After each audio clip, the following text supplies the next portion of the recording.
تکلیف ہوتی ہے. اور شاید میں یہ بات کھلے عام کہتی ہوں کہ جو نقصان نہیں اٹھا سکتا اسے کبھی فائدہ نہیں ہوتا. ہم نے بڑے برسوں سے، پچھلے بہت سالوں سے یہ ثابت کرنے کی کوشش کی ہے کہ ایک کاغذ کا ٹکڑا جسے آپ ڈگری کہتے ہیں وہ زیادہ اہم ہوتا ہے. اور اس کے لیے ہم نے نصاب تعلیم کو بھی، آپ دیکھیں نا، اگر مجھے انگریزی کا لفظ بولنے کی اجازت دیں، ملٹیپل چوائسز، کوئز، نہیں، یہ ہم طوطے تو نہیں پڑھاتے نا، ہم حساس ذہین انسانوں کو پڑھاتے ہیں اور ان کے حس اور ان کی ذہن سے کام نہیں لیتے. اس کی بنیادی وجہ یہ ہے کہ جب میری نسل جو تقریباً قبل از مسیح سے ہے وہ پڑھتی تھی تو تعلیم کے ساتھ ایک بڑا ضروری لفظ جڑا ہوا تھا، وہ تربیت تھا.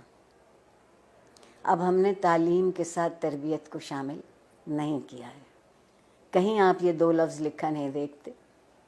پھر ایک اور کمال کیا ہمارے ہاں جنرل ضیاء الحق صاحب نے، جنہیں میں اپنا محبوب بھی کہتی ہوں، کہ انہوں نے ہم سے مکالمہ چھین لیا، سوال کرنے کی اجازت نہیں رہی. تو جو معاشرہ سوال کرنا بھول جاتا ہے وہ جواب کیسے ڈھونڈے گا؟ اور ڈگری ہمارے ہاتھ میں دی گئی کہ ہم ایک اچھا روزگار تلاش کرتے. میں کہتے کہتے مر جاؤں گی کہ زندگی کو روزگار چاہیے ہوتا ہے، روزگار کو زندگی نہیں چاہیے ہوتی. ہم کندھوں کا بوجھ بڑھا رہے ہیں، ہم ذہن کو وسیع نہیں کر رہے، کشادہ نہیں کر رہے.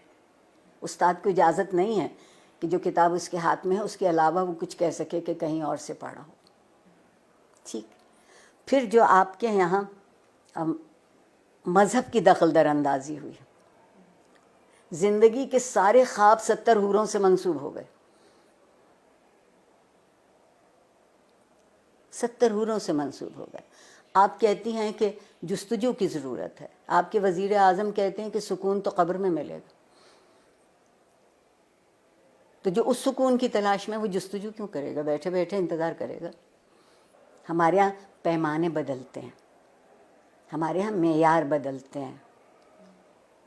اور جس معاشرے میں انصاف نہیں ہوتا وقت کی مصلحت ہوتی ہے، اور جس معاشرے میں ہر کوئی ریاست کا شہری نہیں ہوتا اور اس کے حق برابر نہیں ہوتے کیونکہ اس کا رنگ یا اس کی نسل یا اس کا عقیدہ یا اس کی زبان ہم سے الگ ہے، تو آپ بتائیے وہاں لوگ ڈھنگ کی زندگی کیسے گزاریں گے؟ اور سوشل میڈیا اگر آپ مجھ سے پوچھیں تو بندر کے ہاتھ ادرک آئی ہے. جس کو یہ معلوم نہیں کہ اسی کو کتنا مثبت طریقے سے، اسی سے تربیت ہو سکتی ہے، اسی ٹول کو استعمال کیا جا سکتا ہے، اسی آلے کو ان کی طالب علموں کی بہتری کے لیے. مگر اس کی بجائے آپ وہاں دیکھیے تو کیا ہو رہا ہے. جب میں پل بڑھ رہی تھی اس زمانے میں ڈائری لکھنے کا رواج تھا،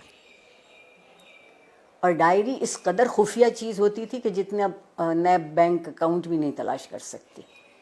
اب آپ کوئی بات لکھتے ہیں اور اس پہ 2-4 منٹ کوئی دوسرا کوئی تبصرہ نہیں کرتا تو آپ اداس ہو جاتے ہیں کہ میرے سٹیٹس پر ابھی تک کسی نے رائے نہیں دی.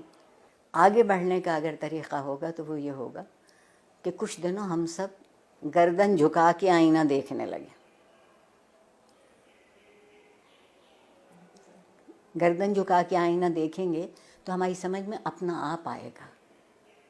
میں اگر اپنے آپ کو پہچان لوں، مجھے معلوم ہو جائے کہ یہ میرے مثبت صورتحال ہے، یہ منفی ہے، آئیے مثبت کو بڑھا لیتے ہیں، منفی کو چھوڑ دیتے ہیں.